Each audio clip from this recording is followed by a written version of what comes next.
اب simultaneous contrast بھی آ رہا ہے جی، وَبَشِّرِ الَّذِينَ آمَنُوا وَعَمِلُوا الصَّالِحَاتِ، اور اے نبی علیہ السلام آپ خوشخبری دے دیجئے ان لوگوں کو کہ جو بات مان لیتے ہیں، یعنی ایمان لے آتے ہیں اور نیک اعمال اختیار کر لیتے ہیں، ان لہم جنات تجری من تحتها الانہار، کہ ان کے لیے باغات ہیں جن کے نیچے نہریں بہتی ہوں گی، کلما رزقوا، جب کبھی بھی انہیں رزق دیا جائے گا اس جنت میں، منہا ان باغوں میں سے، من ثمرۃ الرزق، کوئی پھل رزق کی شکل میں ان کو جب پیش کیا جائے گا، اہل جنت کو جنت میں جب کوئی فروٹ دیا جائے گا، قالوا هذا الذي رزقنا من قبل، وہ کہیں گے یہ تو وہی ہے جو ہمیں اس سے پہلے دنیا میں بھی دیا جاتا تھا، وَأُتُوا بِهِ مُتَشَابِهًا، حالانکہ وہ ان کو اس سے ملتا جلتا فروٹ دیا جا رہا ہوگا،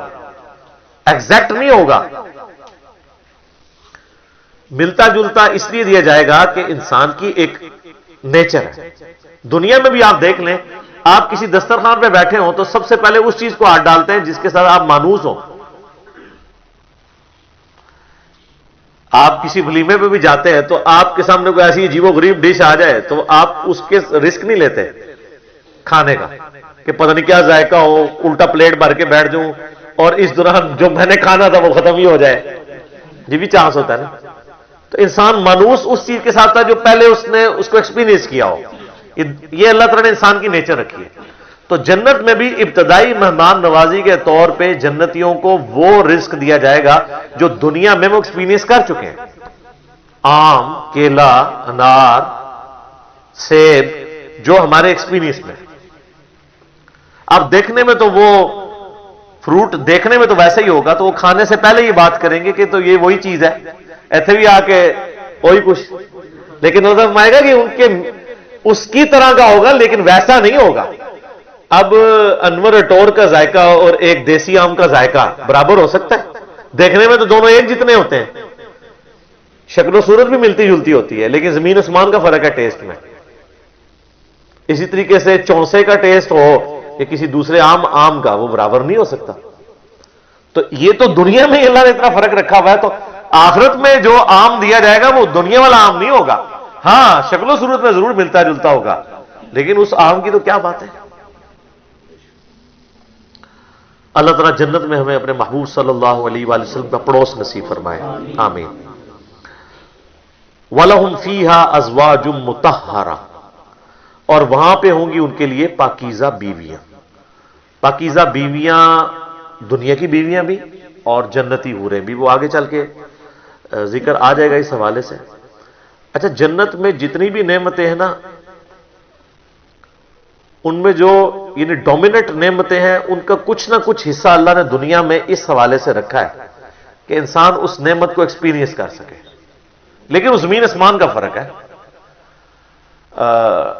لیکن کسی درجے میں ایکسپیرینس کروایا گیا، اور ایکسپیرینس کروایا گیا ہے تو تبھی ان چیزوں میں اٹریکشن ہے، اگر اٹریکشن نہیں ہوگی تو اس کے لیے تگ و دو کون کرے گا۔ اچھا، اس سے یہ بھی بات پتہ چلی کہ جنت کا لالچ بھی اللہ تعالیٰ خود دے رہا ہے، لہذا یہ جو ڈاکٹرین مشہور کی گئی ہے کہ ہمیں دوزخ کے ڈر کی وجہ سے یا جنت کی لالچ میں عبادت نہیں کرنی چاہیے، اللہ کے لیے کرنی چاہیے، تو یہ بالکل جعلی ڈاکٹرین ہے۔ اس کو مولا علی علیہ السلام کی طرف لوگوں نے منسوب کر دیا ہے کہ وہ کہتے تھے میں تو اللہ کی عبادت صرف اللہ کے لیے کرتا ہوں، جنت کی جو ہے وہ طلب میں یا دوزخ کے ڈر کی وجہ سے نہیں کرتا۔ اس کے اوپر بھی میرا ایک کلپ ریکارڈڈ موجود ہے کہ یہ ڈاکٹرین صوفیاء نے پیش کی ہے، یہ قرآن کی ڈاکٹرین نہیں ہے، کیونکہ جنت کا جو لالچ ہے اس کے پیچھے لگنا اللہ ہی کی تو اطاعت ہے۔ یہ جنت کا لالچ شیطان نے دیا یا اللہ نے؟ تو اگر آپ جنت کو نگیٹ کرتے ہیں، جنت کا مذاق اڑاتے ہیں یا دوزخ کو ہلکا جانتے ہیں، تو آپ یہ جنت یا دوزخ کو بے عزت نہیں کر رہے ہوں گے، بلکہ آپ اللہ تعالی کے خلاف بغاوت کا علم بلند کر رہے ہوں گے۔ یہ تو اس نے رکھی ہوئی ہے نا چیزیں، یہ ساری لالچیں وہی دیتا ہے۔ یہ وہ لالچ نہیں ہے جو بری بلا ہو، یہ وہ لالچ ہے جس کے لیے انسان کو کوشش کرنی چاہیے۔ قرآن پاک میں درجنوں آیات ہیں، آگے چلیں گے تو یعنی اللہ تعالیٰ فرماتا ہے کہ کوشش کرنے والوں کو ایسی جنت کے لیے کوشش کرنی چاہیے، خود اللہ تعالیٰ اس کی طرف۔ تو اسی طریقے سے یعنی جو ایک اللہ تعالیٰ نے سیکس کا جذبہ رکھا ہے انسان کے اندر، اس کا ایکسپیرینس دنیا میں کسی فارم میں کروایا، تبھی جنت کی حوروں کا لالچ دیا جا سکتا ہے۔ اور اسی طریقے سے جو فروٹ ہے اس کا ذائقہ دنیا میں رکھا ہے، جبھی جنت کی فروٹ کا آپ کو لالچ دیا جا سکتا ہے۔ باقی تو بخاری مسلم میں حدیث ہے کہ اللہ تعالیٰ نے جنت میں وہ نعمتیں تیار کر رکھی ہیں جو نہ کسی آنکھ نے دیکھی، نہ کسی کان نے سنی، نہ کبھی کسی کے دل پہ بھی اس کا گمان گزرا۔ وہ تو ان امیجنیبل ہے۔ یہ صرف متشابہات ہیں، چیزیں ملتی جلتی چیزیں دنیا میں، صرف بات سمجھانے کے لیے۔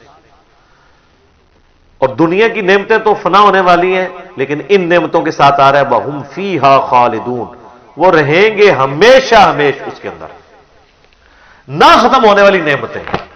اچھا، دنیا میں کوئی بڑے سے بڑی بھی نعمت ہے نا، وہ اچھی انسان کو لگتی ہے،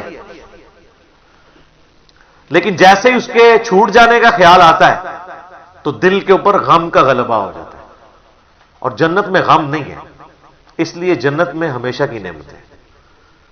بخاری اور مسلم کی حدیث ہے کہ میدان محشر میں لا کے مینڈے کی شکل میں موت کو قتل کیا جائے گا، اور جب بلایا جائے گا تو باقاعدہ ایک یعنی ندا کی جائے گی، جہنمی جو ہے جہنم کے کنارے پہ آ جائیں گے، اس خوشی کی وجہ سے کہ شاید ہمارے نکلنے کے لیے کوئی اب سبب ہونے لگا ہے، اور جنتی جنت کے کنارے پہ آئیں گے اس ڈر کے ساتھ کہ ہمیں کہیں جنت سے نہ نکال دیا جائے۔ تو پھر اللہ تعالیٰ موت کو مینڈے کی شکل میں لا کے وہاں پہ ذبح کرے گا،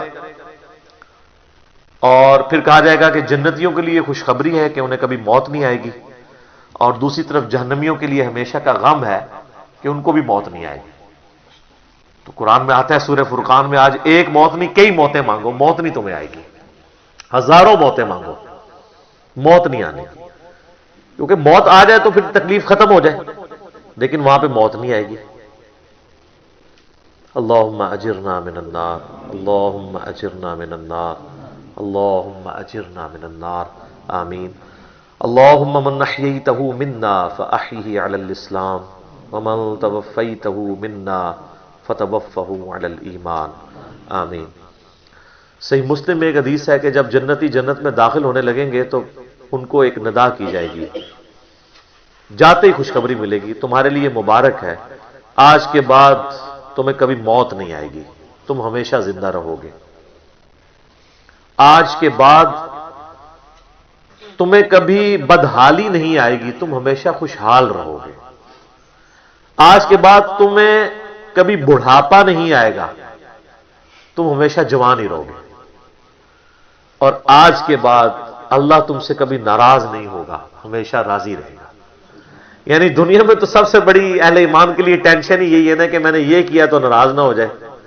جنت وہ جگہ ہے جہاں کچھ بھی کر لیں اللہ ناراض نہیں ہوگا، ہر وہ چیز جو دنیا میں بھی جرم تھی وہاں جا کے وہ جرم نہیں رہے گی۔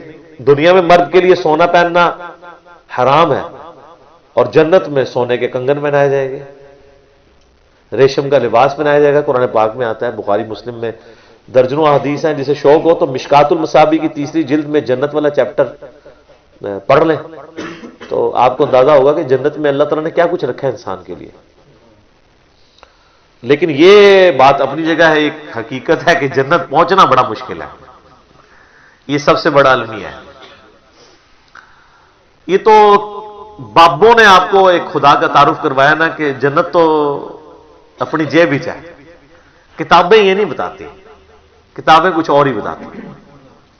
صحیح مسلم میں حدیث ہے کہ اللہ تعالیٰ نے جنت کو ناگوار چیزوں سے ڈھانپ رکھا ہے، یعنی جنت تک پہنچنے کے لیے کئی ناگوار چیزوں سے آپ کو گزرنا پڑے گا، پھر جنت آئے گی۔ اور جہنم کو اللہ تعالیٰ نے خوشنما چیزوں سے ڈھانپ رکھا ہے، یعنی ہر اٹریکٹ فل چیز دوزخ کی طرف لے کے چلی جائے گی۔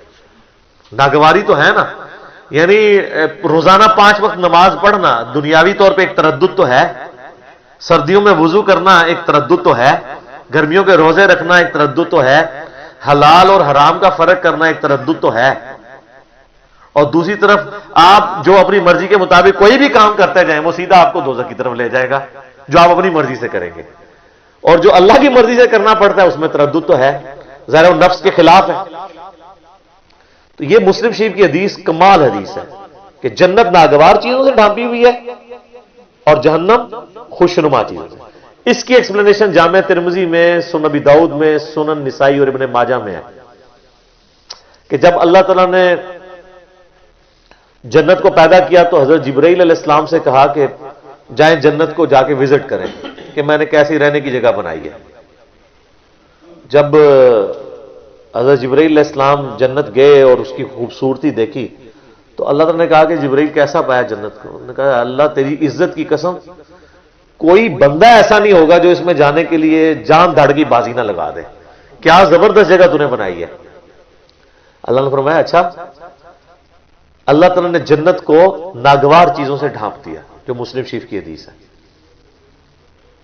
اور کہا آپ جا کے ذرا جنت کو دیکھو. جب وہ دیکھ کے آئے تو انہوں نے کہا تیری عزت کی قسم مجھے نہیں لگتا کوئی بندہ جنت میں جانے میں کامیاب ہوگا، اتنا مشکل ہے. سر یہ ہے کتابوں کا خدا. یہاں کہتے ہیں نہیں جناب ایک دفعہ بھی پڑھ لیا ایک دفعہ بھی پڑھ لیا ایک پھیرے ہی لگے گا. اور سورہ فرقان میں اللہ فرماتا ہے کہ جہنم ہمیشہ رہنے کے لیے بھی بری جگہ ہے اور ایک لمحے کے لیے رہنے کے لیے بھی بری جگہ ہے. آپ لاکھ کہتے رہے کہ پھیرا لگے گا. اچھا یہ پھیرا بھی اس لیے ہم کہتے ہیں کہ ہم نے کبھی اس پھیرے کو امیجن نہیں کیا، آپ کو ادھر بیٹھے بیٹھے امیجن کروا دیتے ہیں. اگر کسی شخص کو یہ کہا جائے کہ ایک فجر کی نماز چھوڑنے پہ آپ کو فجر سے ظہر تک ایک ایسے کمرے میں وقت گزارنا پڑے گا جو 10 بائی 10 فٹ کا ہوگا، اس میں 100 کوبرا سانپ ہوں گے، 100 بچھو ہوں گے، 100 اژدہے ہوں گے، لیکن صرف فجر سے ظہر تک بس، تو کوئی امیجن بھی کر سکتا ہے اس کو؟ اور ان سانپوں کو تو آپ مار بھی سکتے ہیں، تو جہنم کے سانپ کے بارے میں کوئی سوچ بھی سکتا ہے؟ چونکہ ہم نے امیجن نہیں کیا ہوتا اس لیے ایک پھیرے کی بات کرتے ہیں. اور یہ تو بہت بڑی میں نے مثال دی ہے. اگر کسی شخص کو کہا جائے نا کہ فجر کی نماز چھوڑنے پہ فجر سے زور تک آپ کو صرف ایک موم بتی کا وہ چھوٹا سا جو فلیم ہوتا ہے نا اس کے اوپر یوں ہاتھ رکھنا پڑے گا فجر سے زور تک، سب 10 سیکنڈ نہیں کو رکھ سکتا. تو یہ کہنا آسان ہے پھیرے والی بات. اچھا وہ جو ترمذی ابو داؤد نسائی ابن ماجہ کی حدیث ہے نا اس میں آگے آتا ہے کہ پھر اللہ تعالیٰ نے حضرت جبرائیل سے کہا کہ جہنم جب پیدا کی فرمایا جہنم کو جا کے دیکھو. جہنم دیکھ کے آئے، انہوں نے کہا اللہ تیری عزت کی قسم مجھے نہیں لگتا کوئی بندہ کوشش کرے گا کہ کوئی بھی ایسا عمل کرے کہ دوزخ میں جا کے گرے. یہ تو جگہ ہی ایسی تو نے بنا دی ہے. اللہ تعالیٰ نے پھر دوزخ کو جہنم کو خوشنما چیزوں سے جب ڈھانپ دیا نا، جو مسلم شریف والی حدیث ہے، میں اسی کی ایکسپلینیشن آپ کو دوسری حدیث سے کر رہا ہوں. یہ سر کتابوں کا دین ہے، بابوں کا نہیں ہے. تو حضرت جبرائیل علیہ السلام جب گئے واپس آئے، کہا ہے اللہ تیری عزت کی قسم مجھے نہیں لگتا کوئی بندہ جہنم میں جانے سے بچ سکے گا. اتنا خوشنما تو نے بنا دیا، یہ تو سارے ہی جائیں گے جہنم میں. اور سب نظر بھی آ رہے ہیں، نظر بھی آ رہے ہیں. کیا دیندار، کیا بے دین، کیا مسلمان، کیا کافر. آپ کو بغاوت دیکھیں عروج پہ نظر آتی ہے. اور جو آپ کو دیندار نظر بھی آ رہے ہیں یہ بھی اللہ نے پردے رکھے ہوئے ہیں. کچھ کے پردے تو ہمارے جیسے لوگوں کے سامنے کھل بھی جاتے ہیں اور ہم آپ کو کھول کھول کے بتاتے ہیں، پھر بھی نہیں آپ کا دماغ کھلا تو آخرت میں تو کھل ہی جانا ہے. اوہ یہ کیا ہوا. نہیں بڑا سینسٹیو ایشو ہے میرے بھائی. تو یہ اللہ تعالیٰ نے جہنم اور دوزخ کا جو معاملہ رکھا ہے، یہ اگر یہ چیزیں نہ ہوتی تو کوئی بھی شخص اللہ تعالیٰ کو رسپانس نہ کرتا. میرا ایک یوٹیوب پہ کلپ بھی ہے، خدا انسان کی ضرورت کیوں ہے. خدا انسان کی ضرورت ہے ہی اس لیے کہ انسان مر جاتا ہے. اگر انسان نے مرنا نہ ہو اور انسان کے اوپر کوئی مشکل وقت نہ آنا ہو، انسان کی ضرورت اللہ کبھی رہتا ہی نہیں ہے. یہ تکلیفیں اور موت یہی تو ایک تلوار لٹک رہی ہے کہ یار میں نے مرنا ہے، کسی کو منہ دکھانا ہے جا کے. آپ ایک لمحے کے لیے امیجن کریں کہ اگر آپ نے مرنا نہ ہو اور آپ کو کبھی کوئی تکلیف نہ آئے، یہ دو چیزوں کی گارنٹی ہو، تو سر نماز کس نے پڑھنی ہے؟ تو یہ ساری دھمکیاں ختم ہو جائیں گی نا پھر دوزخ کی. تکلیف نہ آنے کا مطلب ہے کوئی کچھ نہیں کرے گا. موت نہ آنے کا مطلب ہے اپنی زندگی انجوائے کریں گے. اور تکلیف نہ آنے کا مطلب ہے کہ پھر آپ کو کوئی نہ کوئی رزق کے حوالے سے ایشو ہوگا، نہ اور کوئی تکلیف پہنچے گی. تو یہ سب دنیا میں پاسبل نہیں، جنت میں ہی ہے. لیکن دنیا میں بھی یہ ہو جائے نا تو اللہ تعالیٰ انسان کی ضرورت نہیں رہتا. اسی لیے اللہ تعالیٰ نے یہ موت کا الذی خلق الموت والحیات لیبلوکم ایکم احسن عملا رکھا ہوا ہے. یہ جو تلوار لٹکائی ہے وہ اس لیے تو لٹکائی ہے. تو یہ ساری چیزیں نہ ہو تو انسان کا قبلہ نہیں درست ہوتا. گھنٹوں بولا جا سکتا ہے.